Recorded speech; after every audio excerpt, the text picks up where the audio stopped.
Om Swastiastu pemirsa Bali TV, kembali saya Nyoman Winata, redaktur pelaksana harian Bali Pos, menjumpai Anda dalam Bali Pos Talk. Masih dalam rangkaian persembahan dari kelompok media Bali Pos berupa penganugerahan Bali Brand. Kali ini saya berada di Kabupaten Jemberana, tepatnya di Gumreh ya, dan di Pekutakan Gumreh. Jadi saya akan mewawancarai owner dari Cho Jansan yang menerima anugerah Bali Brand. Ini merupakan perusahaan atau usaha yang bergerak di bidang coklat atau yang lain, nanti kita akan kupas lebih dalam lagi, dan dengan dari namanya pun sudah cukup menarik. Kita sapa dulu narasumber kita, pemilik dari Cho Jansan, Bapak Putu Maul. Om Swastiastu, Pak Putu. Punabi kata, kena. Tetap semangat ya. Semangat. Pak Putu, kalau kita bicara awal dulu tentang Cho Jansan. Walaupun sepintas mungkin masyarakat Bali akrab dengan kata Jansan gitu ya. Tapi mungkin Pak Putu bisa bercerita sejarah dulu bagaimana membuat usaha ini, kemudian kenapa namanya Cho Jansan. Ya, terima kasih. Awal yang mulai bisnis ini sebenarnya keprihatinan dari Tiang sendiri, pulang dari Denpasar atau merantau di luar di kota. Setelah pulang melihat biji kakao yang tidak dihargai oleh pengepul dan ingin rasanya yang meningkatkan daya beli itu. Makanya yang mencari-cari ilmu, belajar otodidak, bagaimana sih proses biji yang bisa dihargai, biji kakao yang bisa dihargai. Akhirnya yang belajar sendiri, yang bikin kelompok sendiri di sini, kelompok tani yang memang khusus untuk pengolahan biji kakao. Biji kakao. Itu tahun 2007. 2007 ya? Ya, 2007. Itu cukup lama. Kita belajar bagaimana budidaya, bagaimana merawat, dan tidak kalah penting bagaimana sekarang biji kakao itu dihargai, itu yang tidak penting. Dan mengubah mindset petani itu untuk membuat atau membuat biji fermentasi. Akhirnya kita bentuk kelompok, kita berjalan. Tahun 2009 kita bisa membuat biji yang berkualitas. Dari situ kita bisa berjualan sampai ekspor. Biji waktu itu harga biji kakao kalau tidak salah harga 28.000 per kilogram. Tapi yang non masalah 15.000. Non fermentasi. Jadi fermentasi lebih mahal harganya Pak Putu? Jelas lebih mahal. Karena prosesnya itu. Ada prosesnya. Iya, proses, dan guna fermentasi itu kan untuk aroma, biar ada aromanya dan khas biji kakao Jemberana itu. Oh, ada khasnya ya? Iya, khasnya. Ya. Karena Jemberana ini kan dekat laut, dekat gunung. Ya. Di sanalah ciri khasnya kakao Jemberana, makanya rasa kakao fermentasi biji Jemberana itu asam-asam fruity kayak rasa gini. Jadi beda dengan biji coklat yang dari daerah lain ya, Pak Putu? Pasti beda. Ada ciri khasnya gitu ya. Nah, karena kita juga pernah bawa ke beberapa buyer yang dari luar, dia bilangnya seperti itu. Memang beda rasanya. Makanya dari itu kita dapat pengolahan ini tahun 2015. 2015 baru ya, dapat pengolahan. Itu dari. Berarti sebelumnya Pak Putu membentuk kelompok usaha karena memang prihatin dengan biji kakao yang tidak yang katakanlah terbengkalai gitu ya, kemudian difermentasi. Kemudian waktu itu berarti usahanya hanya mengolah kemudian menjual biji kakaonya saja. Belum sampai pengolahan yang siap makan. Seperti itu. Oke. Setelah kita bisa seperti itu, lagi bertambah kita mau, kenapa kita bisa bikin biji fermentasi bagus? Kita tidak pernah memakan kakao hasil olahan kakao itu.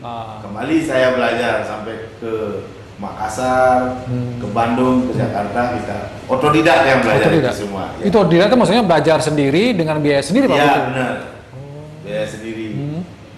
Sampai akhirnya yang bisa dapatlah ini bantuan dari Kementerian Pertanian, bidang perkebunan, kita dibantu proses pengolahan ini.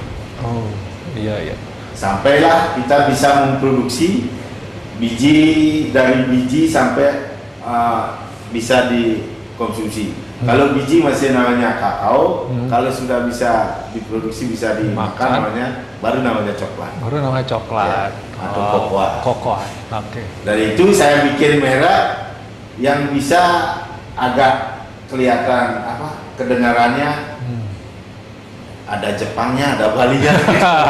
Ya, makanya saya kasih merek yang Cho, Jan, San. Padahal itu semua bule bilang ini ownernya orang Jepang, ada asalnya. Padahal sebenarnya itu singkatan dari bahasa Bali saja. Cho itu coklat, Jan itu enak, San sekali.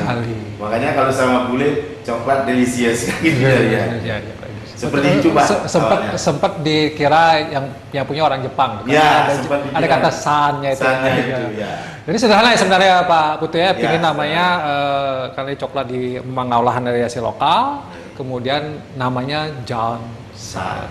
Baik, setelah sampai kemudian ini berbentuk katakanlah coklat yang bisa dikonsumsi dan segala macam. Nah, bagaimana pemasarannya Pak Putu? Apakah kemudian ada kendala-kendala juga yang dihadapi oleh Pak Putu? Untuk pemasaran awalnya sih kita memang berat, merasa awal setiap usaha pasti seperti itu Pak.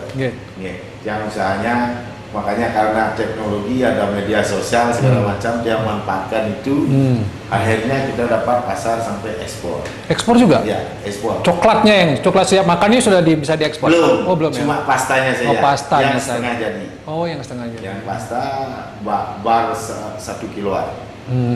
Kalau sebelum pandemi permintaan 1 sampai 2 ton per bulan.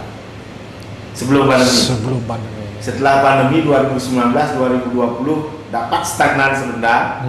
Setelah itu bisa jalan lagi 500 sampai 700 kilo per bulan. Per bulan. Ya. Sekarang kita terus rentang 500 kilo per bulan.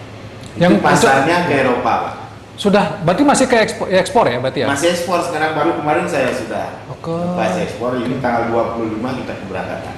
500 kilo? 750 kilo. Ya. Berarti kalau di waktu normal sebelum pandemi sampai tonan ya Pak? Sampai tonan Pak. Kenapa bisa ada penurunan? Apakah karena daya beli atau seperti apa Pak Putu? Mungkin karena daya beli di sana Pak. Di Eropa ya? Ya di Eropa, dan juga di sini sebelum kebutuhan ekspor kan kita bisa menghabiskan biji sampai 3 ton per bulan. 3 ton. Ya. Untuk tamu di Ubud, Canggu. Karena coklatnya kita mindsetnya memang penikmat coklat atau gulai saja. Oh gitu ya. Jadi sebelum pandemi selain ekspor itu juga dipasarkan di lokal, dan itu konsumennya adalah wisatawan asing ya Pak Putu? Ya, wisatawan asing. Yang bisa di Ubud. Nah karena pariwisatanya juga turun, mesti ada wisatawan. Semua turun jadi ya gitu.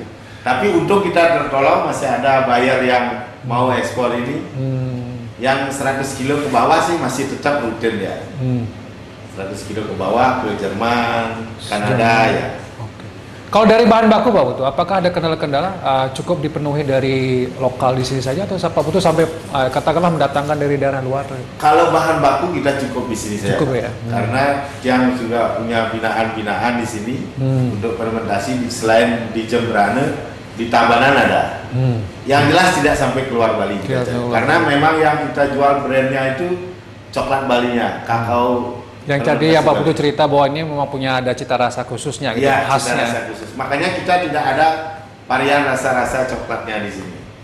Original semua. Original semua ya. Nah, yang kalau jenisnya katakanlah merek yang kan ada Johnson, Johnson gitu ya. Johnson itu kan ada yang 80, saya tadi lihat ada yang 80%, 70% yang sudah dikemas ini. Ya. Nah, ini dipasarkan di lokal atau seperti apa? Ada kalau lokal penikmat coklat pasti itu dicari. Biasanya dark coklat, kalau lidah kita biasanya yang milk itu. Yang milk coklat. Kalau dark coklat 50 sampai 100% penikmat coklat dan bule.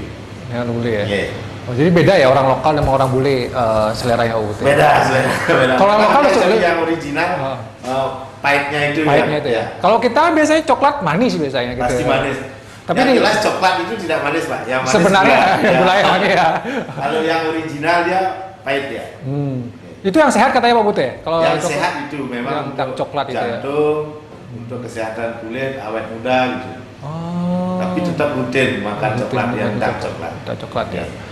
Oke Pak Putu, kalau kita bicara tentang peran pemerintah mungkin selama ini yang Pak Putu sudah terima dari selama bergerak di bidang ini, apakah sudah cukup memadai atau masih ada hal-hal yang perlu Pak Putu koreksi atau evaluasi lagi dari peran pemerintah selama ini? Untuk peran pemerintah saat ini sudah sangat membantu.